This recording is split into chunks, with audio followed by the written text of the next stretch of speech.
I've been reminiscing on old childhood stuff lately, stuff like playing Pokemon Gold and Silver and even Red and Blue. I just like going back to play those games on my N64 through Stadium and do triple speed. It's really fun to beat the game in about 5 hours. And watching old movies too, like The Mummy or even Shrek. I actually did a review on Shrek Treasure Hunt for the PS1, and go check that video out, but don't check the game out. That game sucks. Stuart Little is a franchise that I really haven't mentioned since I've actually watched the movie back when it came out 25 years ago. I remember it being a pretty good movie. I liked the boat race in the movie, but that was about it. I never played the games, never really rewatched the movie. I kind of just moved on to other things. Well, I look back now and I had the Gameboy Color game, and I just sat down and played all the way through it, and definitely want to talk about what's going on with this game. Sit back, relax, let's review Stuart Little for the Gameboy Color.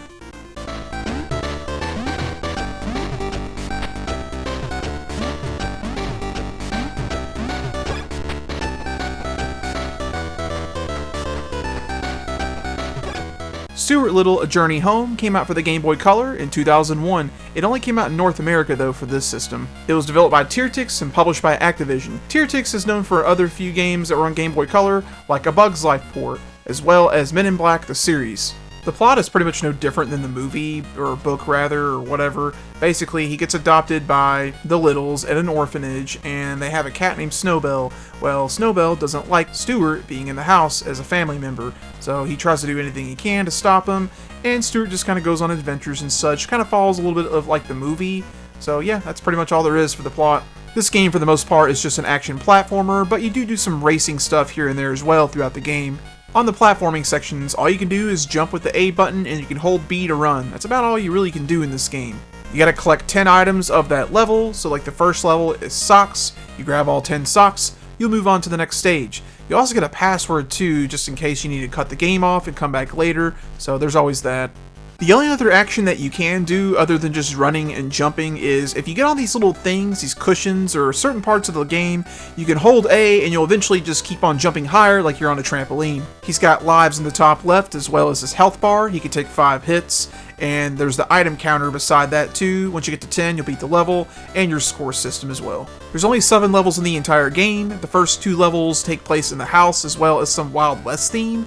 Then the third level is a boat race, and you actually do some more racing levels, and it feels like the game becomes a racing game, RC Pro-Am style, but no, it goes back to the platforming section with the sewer level, and the last level is Central Park. The first thing you'll notice when you start playing this game is his jumping. His jumping is freaking clumsy. Whenever you hold the A button and then you try to jump again, sometimes it doesn't work, and sometimes you'll jump and you did not press the button.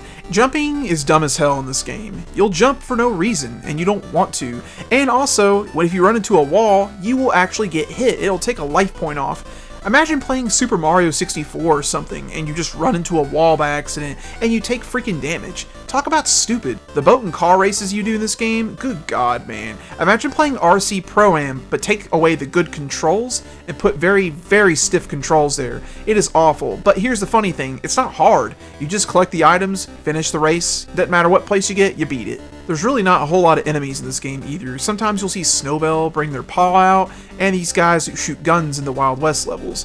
And yeah, there's really like maybe 5 enemies in this entire game. And you already guessed it, there's no boss fights in this game. So yeah, not a whole lot of combat involved with this one. Just get to the end of the level, get all the items. Stuart Little for the Game Boy Color sucks ass. It's not really worth your time to check this game out at all. It's only like a 30-minute or 45-minute game, so you can beat it pretty quickly, but it doesn't matter. The levels are empty, they have nothing going on in them, they're so boring to get through. The controls aren't terrible, but his jumping is just completely bad. No creativity, no boss fights, barely any enemies, and just a boring ass game. This game is just so freaking dull. This is probably the dullest game on the Game Boy Color. Maybe not the worst game, but definitely a boring ass video game. This game is so dull. This game is only $2.50 loose. This is the cheapest Game Boy Color game in North America that you can purchase. I'm not shitting you. That is insane. I bet I'm the only person who's ever talked about this game in the last 25 years since it's been out. So if you ever see Stuart Little, A Journey Home for the Game Boy Color, just disregard it. Move on. There's so many more better options out there for you. That's about all I have to say about this game. There really wasn't much here to talk about because it was so empty. Leave a comment down below if you got anything to say. Thank you guys so much for watching this video. Y'all take it easy.